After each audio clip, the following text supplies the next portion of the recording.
Is it the engine? Is it the bodywork? It's one thing.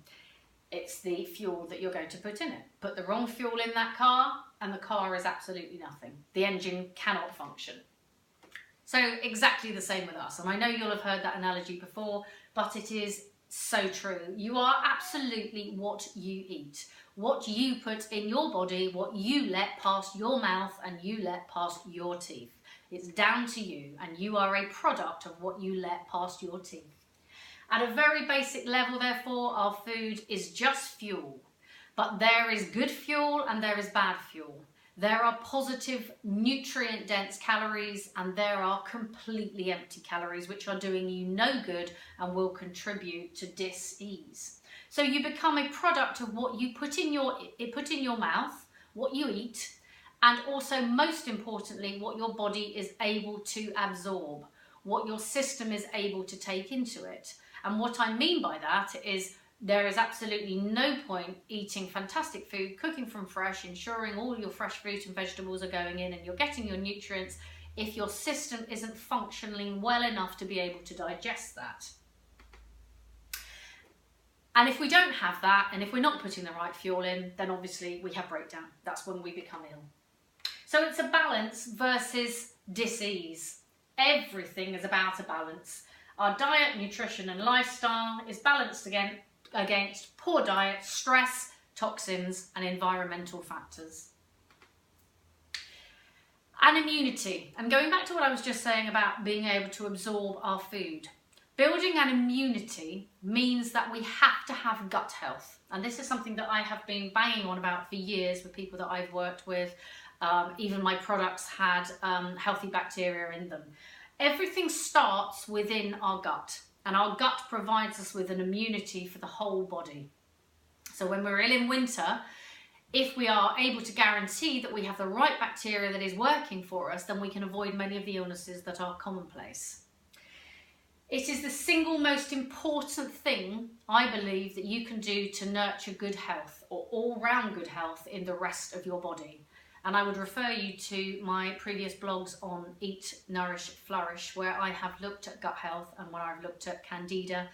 And the good things about yeast, there are a few good things about yeast, but also the fact that we have yeast in so much of our foods, and it can lead to a dysfunctioning gut, which then can lead to poor immunity. So you can only benefit from what you are able to absorb and properly digest. And if I was to test most people around the room that will be listening to this tonight, then unfortunately around 70 to 80% of you would have something called Candida, which is an overgrowth of yeast, which then prevents you from digesting your food properly and absorbing all the nutrients and can lead to other sorts of illnesses. So I would advise everybody to go out and to take a course of probiotics, and to continue to do so for the rest of your lives. Maybe change the probiotics up, so you take one formulation one time and then you take the next formulation. Your body then has a quick break and then you do the formulation again. But it provides the lining for your stomach, which then provides your immunity for life. And I wanted to talk quickly about the pH equation. And I know that there is some controversy about this, and some people believe that the acid versus the alkaline question is invalid. And there is also lots of data on the internet to, one, back it up, and secondly, to rubbish the theory. What I would say with all of this, and certainly having worked in food for a long time, there are food fads, there are food scares continuously, and you have to make your own mind up. And in looking at the alkaline foods versus the acids foods, I think it's quite easy to make your own mind up. But I'm on the side of keeping your body in an alkaline state, which I believe certainly protects us from major illnesses and certainly ensures that you are having an intake of the foods which are going to provide you with the right minerals and the right vitamins, but also the right roughage.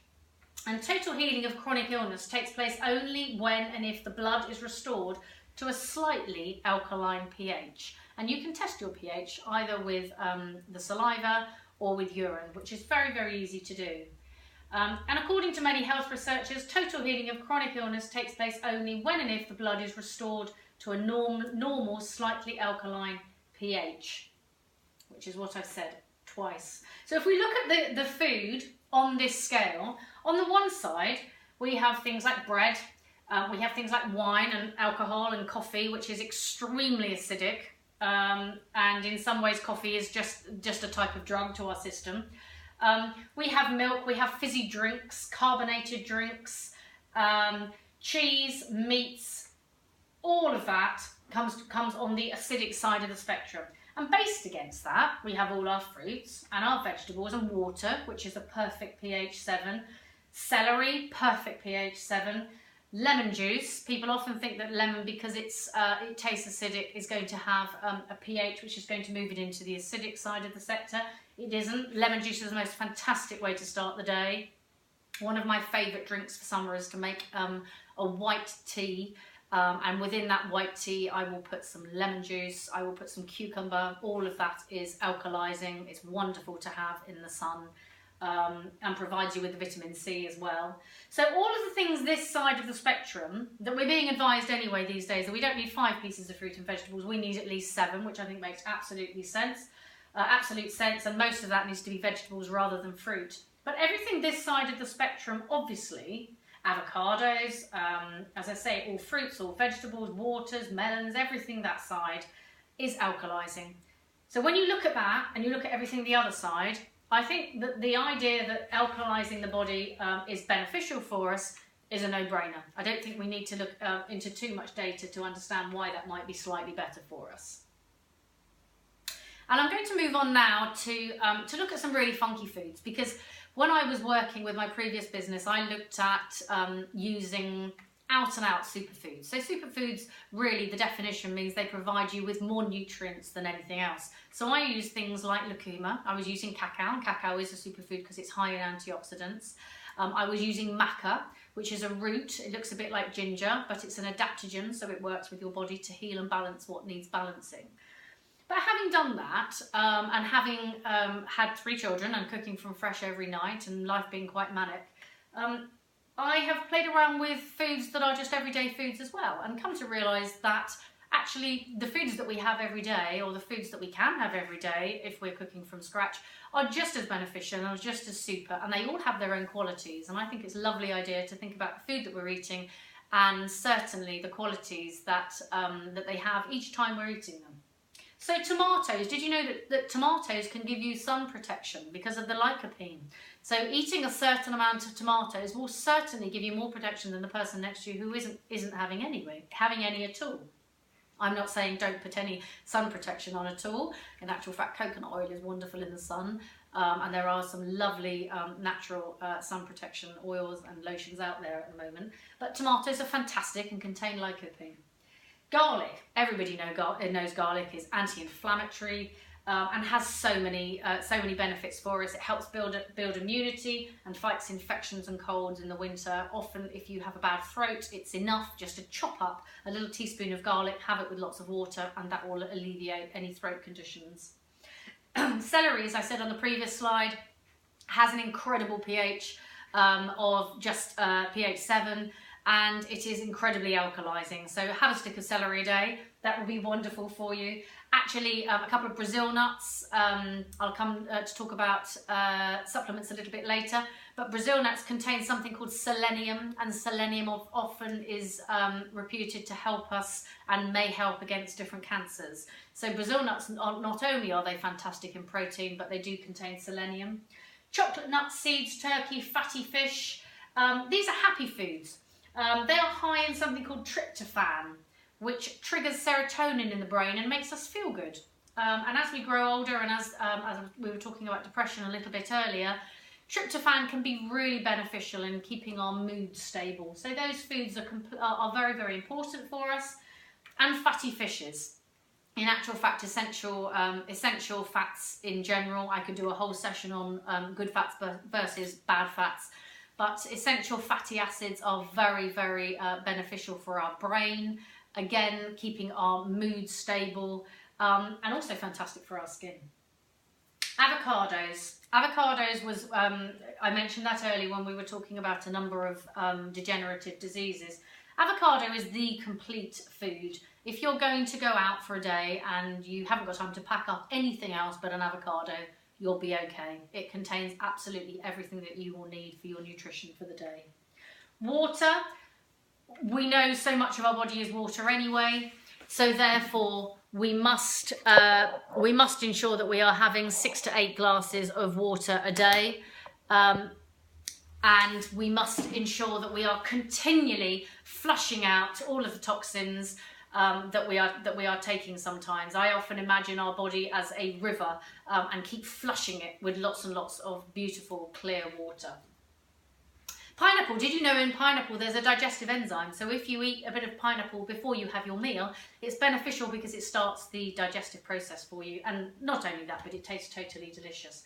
Herbal teas are full of antioxidants and they are full of beneficial herbs. So if you can't get your 7 glasses of water in, get it in by drinking teas. I drink a lot of white tea, which is a smoother version of green tea. So it contains the antioxidants, but it tastes totally delicious at the same time. Lemon, as I said, lemon is cleansing. In actual fact, it has so many wonderful benefits, which I'm going to post up on Eat, Nourish, Flourish.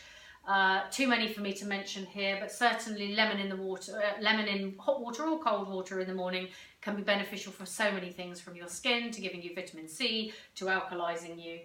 Turmeric, a wonderful anti-inflammatory again. Turmeric is wonderful for cleaning your teeth, would you believe it? One of the best tooth whiteners around. And spelt. Spelt is an ancient grain which has made a bit of a comeback. It's quite expensive, but it is far more nutritionally sound and more nutritionally beneficial than, certainly than white bread, which I would never advocate, but much more beneficial than wheat, which we've been far more used to of late. So a few facts as well for healthier living, which I thought might be useful and I can throw at you quite quickly. Firstly, ensure that you're having your protein for breakfast. Protein for breakfast at the start of the day is really important.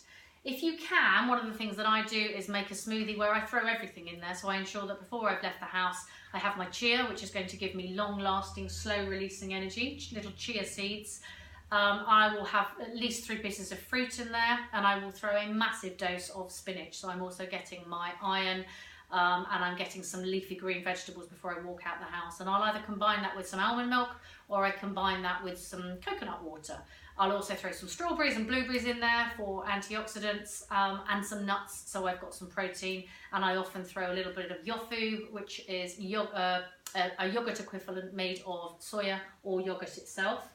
Lemon in the morning, as I've said, and if you manage to have your smoothie, you will be having 3 portions of fruit and veg before you walk out the house. Bang! And it wouldn't matter if you didn't eat until you came back in the evening. Teeth pulling, oil pulling. I mentioned this a little bit earlier. This is a practice which has been proven to be beneficial, whereby you put a tiny little bit of oil, and I put some wonderful baking soda in that with some turmeric and some essential oils. The essential oils I use will be peppermint, and mix it around and you put it in your mouth and you swill it and swill it and swill it and swill it for about 20 minutes, so it gathers and gathers and gathers saliva.